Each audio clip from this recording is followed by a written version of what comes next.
Hello testers.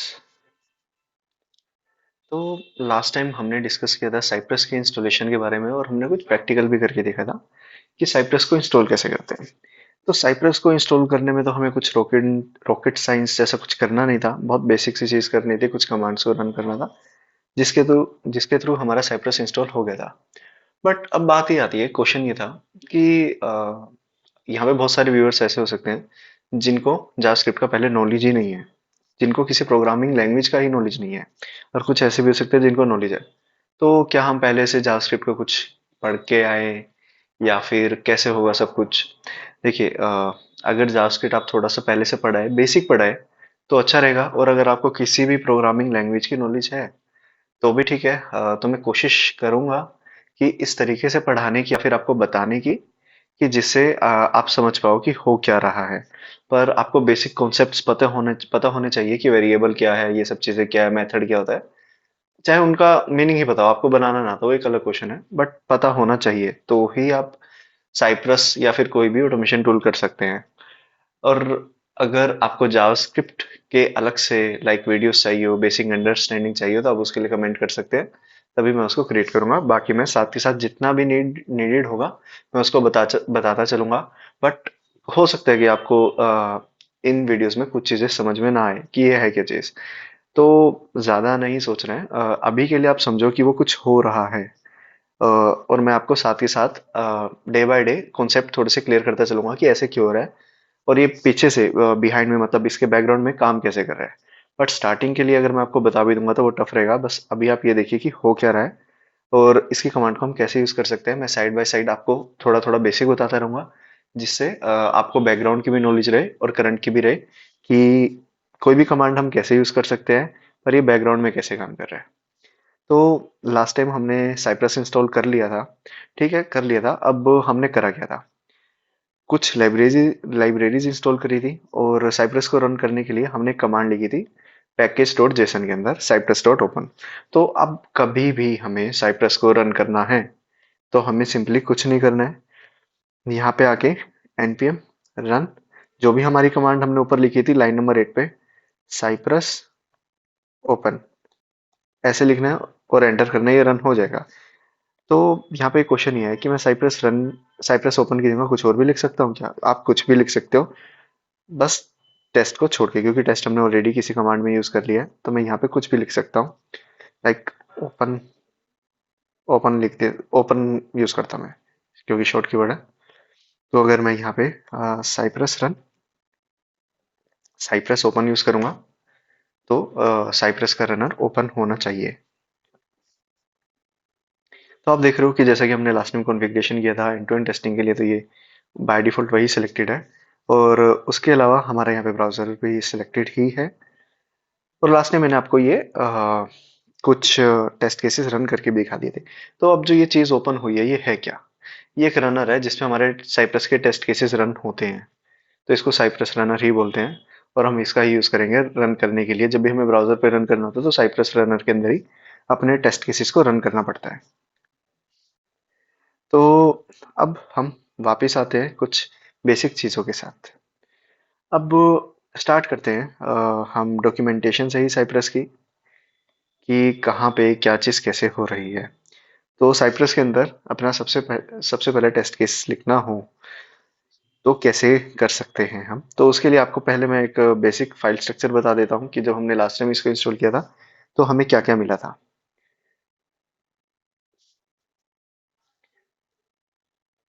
तो package dot JSON, ये हमारी फाइल npm का जब हमने इनिट किया था सबसे फर्स्ट वीडियो के अंदर, तब ये बनी थी।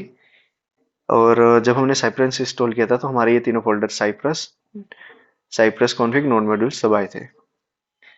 तो जब हमने साइप्रस इंस्टॉल किया था तो मल्टीपल लाइब्रेरीज या फिर पैकेजेस कहूँ तो वो सब के सब यहाँ पे आ गए थे, और हम इनमें से काफ़ी कुछ का यूज़ करने वाले हैं। तो वन बाय वन मैं बताता चलूंगा जिनका भी यूज़ होगा और जो मुझे पता है। अब साइप्रस डॉट कॉन्फ़िग जो कि हमारी ओपनली बिना किसी फोल्डर में है, जो कि मेन फोल्डर में ही है, तो अब ये इसका क्या यूज़ है? तो देखिए, कोई भी जब टूल काम करता है तो उसको रन करने के लिए कुछ बेसिक कॉन्फ़िगरेशन चाहिए होती है। बेसिक कॉन्फ़िगरेशन जो हमें चाहिए होती है, जैसे कि अगर मैं बात करूं, अभी जो हमने टेस्ट केस रन करके देखा उसके अंदर भी हमें कुछ चीज़ें चाहिए थी, जैसे कि कुछ टेस्ट केसेस थे। अब वो रन तो हो रहे हैं, पर वो रन कैसे हो रहा है, उसके अंदर क्या कॉन्फ़िगरेशंस हैं। अब यहाँ पे आपको दिख रहा है, जैसे जो ये स्क्रीन का रिज़ॉल्यूशन है जिसके ऊपर टेस्ट केसेस रन हो रहे हैं, तो ये बाय डिफ़ॉल्ट सेट है। ये कहाँ से आ रहा है? अगर यहाँ पे मैं कोई एपीआई का टेस्ट केस रन कर रहा हूँ और वो टाइम आउट हो जाए, तो कैसे टाइम आउट हो जाए? और हर ऑटोमेशन टूल में एक वेटिंग मैकेनिज्म होता है जो कि काम करता है। वो कहाँ पे है, कैसे काम कर रहा है, ये सब चीज़ें। तो वो सारी की सारा हमारा पार्ट होता है, कॉन्फ़िगरेशन का पार्ट होता है। तो अगर बात की जाए कि ये सब कॉन्फ़िगरेशन क्या है, हमारे पास इस फ़ोल्डर में तो हमें कुछ भी नहीं दिख रहा, ठीक है? ये सारी की सारी कॉन्फ़िगरेशन आपको यहाँ पे भी मिल जाएगी साइप्रस में, अदरवाइज़ आपको वो सब यहाँ पे भी मिल जाएगी रनर में। मैं रनर में लेके चलता हूँ आपको सेटिंग्स में। तो रनर की सेटिंग्स में जब हम जाएंगे तो यहाँ पे हमारे पास क्लाउड की कॉन्फ़िगरेशंस है जो कि हमें नहीं देखना है। एक हमारी डिवाइस की कॉन्फ़िगरेशन है जिसके अंदर हम आईडी वगैरह सेट कर सकते हैं, या प्रॉक्सी वगैरह है तो वो है। और प्रोजेक्ट की सेटिंग्स है। हाँ, प्रॉक्सी से मुझे याद आया कि अगर आप किसी अपने ऑफिस एनवायरनमेंट में काम कर रहे हो तो चांसेस है कि वहाँ पे आपको प्रॉक्सी का इशू आएगा। अगर वहाँ पे आप वीपीएन वगैरह कुछ यूज़ कर रहे हो और आप डायरेक्टली साइप्रस इंस्टॉल करने की कोशिश करोगे, तो साइप्रस इंस्टॉल करने में आपको अच्छी खासी मेहनत करनी पड़ सकती है। तो वहाँ पे कोशिश कीजिएगा सबसे पहले, जो इसकी डॉक्यूमेंटेशन है वहाँ पे एक प्रॉक्सी का ट्रबल शूट भी रहता है, तो आप उसको यूज़ कर सकते हो। मैं आपको एक बार दिखा भी देता हूँ। प्रॉक्सी इन साइप्रस। तो प्रॉक्सी कॉन्फ़िगरेशन का एक प्रॉपर डॉक्यूमेंट है साइप्रस की साइड से, जो कि आप यूज़ कर सकते हो। अगर फिर भी काम ना बने, जो आपकी आईआईटी टीम है ऑफिस में, आप उससे कनेक्ट कर सकते हो कुछ वक्त के लिए इस पैकेज को इंस्टॉल करवाने के लिए। तो वो आपको हेल्प लेनी ही होगी। तो ठीक है, ये वाली चीज़ हो गई। अब बात आते हैं प्रॉपर जो कॉन्फ़िगरेशन है। जैसे हम प्रोजेक्ट सेटिंग पे क्लिक करते हैं, तो यहाँ पे जो भी कॉन्फ़िगरेशंस है प्रोजेक्ट के अंदर, जो भी हम यूज़ कर रहे हैं, जो कि करंटली यूज़ हो रही है, वो सब आपको यहाँ पे दिख जाएगी। तो जैसे कि आप देख पा रहे हैं कि spec pattern, support file, support folder, task, time out, ये सब कुछ दे रखा है। यहाँ पे देखिए व्यू पोर्ट हाइट, ये आप देख पा रहे हो। ये इन्होंने स्क्रीन का रिजोल्यूशन भी दे रखा है। तो ये बाय डिफॉल्ट कुछ चीज़ें सेलेक्टेड रहती है। अ, हम इनको ओवरराइड भी कर सकते हैं। अब वो कैसे करना है वो एक अलग क्वेश्चन है, वो मैं आगे बताता हूँ आपको।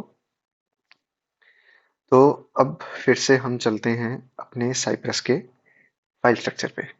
तो जो भी हमें कॉन्फ़िगरेशंस करनी होगी, ओवरराइड करनी होगी, तो हम यहाँ पे कर सकते हैं। वो कैसे करनी है वो मैं आपको आगे बताऊंगा। अब बात आते हैं साइप्रस फोल्डर में। साइप्रस फोल्डर में हमारे पास मेनली तीन फोल्डर है। ई टू की बात करें तो end to end test cases, तो जो भी टेस्ट केसेस हमें रन करने या फिर हम बनाएंगे वो इसी फोल्डर में बनाने वाले हैं। अगर हम अपना कोई अलग से फोल्डर बनाना चाहते हैं या फिर कोई अलग से सेटअप करना चाहते हैं किसी और फोल्डर का, तो वो हमें कॉन्फ़िगरेशन फाइल के अंदर सेटअप करना होगा यहाँ पे आके। और वो कैसे करना होगा, जैसे कि मैंने अभी आपको दिखाया कि एक यहाँ पे कॉन्फ़िगरेशन फाइल है, तो यहाँ पे भी आपको मिलेगा कि हमने एक, ये देखिए, पैटर्न दे रखा है कि जब भी इसको स्पेक पैटर्न उठाना हो, मतलब टेस्ट केसेस की फाइल का पैटर्न उठाना हो, तो वो इस पाथ को फॉलो करेगा। और जो एक्सटेंशन हो सकती है ये हो सकती है साइड साई डॉट होना चाहिए लास्ट में, और उसके बीच में कोई भी फाइल नेम या कोई भी फोल्डर है तो उसके अंदर जो भी आएगा वो टेस्ट केसेस मान लेगा। तो अगर मेरे को कोई और लाइक फोल्डर देना है तो मेरे को इसको यूज करना है और इसको यूज करके यहाँ पे ओवरराइट करना है। वो बाद में बताऊंगा कैसे करना है। वो कुछ ऐसे होगा। तो ई टू ई के अंदर बाय डिफॉल्ट हमें कुछ टेस्ट केसेस मिले थे, तो वो दो फोल्डर में डिवाइडेड थे, गेटिंग स्टार्टेड और एक एडवांस्ड एग्जांपल्स। हम इनको देखेंगे बाद में। फिक्सर्स, फिक्सर्स एक फोल्डर है। जब भी हम कोई डेटा ड्रिवन टेस्टिंग करते हैं तो हमें कहीं ना कहीं अपने डेटा को स्टोर करना होता है, किसी फाइल में से लोड कराना, कुछ ना कुछ करना होता है। तो जावास्क्रिप्ट एक, मतलब जब भी हम साइप्रस में काम करेंगे तो हम मेनली ऑब्जेक्ट पे ही काम करेंगे। तो यहाँ पे अगर मीन्स मुझे कोई भी डेटा चाहिए, लॉगिन करने के लिए डेटा चाहिए, कुछ भी इस तरह की चीज़ें चाहिए, तो हम यहाँ पे डिफाइन कर सकते हैं। जैसे कि इन्होंने भी एग्जांपल में दे रखा है, ईमेल दे रखा है बॉडी। जैसे मान लो मुझे कोई फॉर्म भरना है जिसके अंदर 10-15 फील्ड है, तो मैं कहाँ पे दूंगा, तो मैं यहाँ पे उसका डेटा दूंगा ऑब्जेक्टिव फॉर्म में। अब बात आती है सपोर्ट फोल्डर की। सपोर्ट फोल्डर के अंदर एक हमारे पास कमांड की फाइल है और एक ई की फाइल है। कमांड के अंदर बाय डिफॉल्ट देखिए, कुछ हमारे पास मेथड्स ऐसे होते हैं जिसको मैं कहीं से भी एक्सेस कर सकता हूँ, जो कि प्री डिफाइंड है। पर हमारे पास कुछ मेथड ऐसे भी हो सकते हैं ना, जो मैं खुद से अपने बना सकूं और मैं उनको कहीं भी यूज कर सकूं। फॉर एन एग्जांपल, जब मैं किसी भी वेबसाइट के ऑटोमेशन पे काम करूंगा, अमेजन हो गया, फेसबुक हो गया, कुछ भी हो गया, तो वहां पे मुझे लॉगिन करना ही होगा और मेरे को हर टेस्ट केस को रन करने के लिए लॉगिन चाहिए।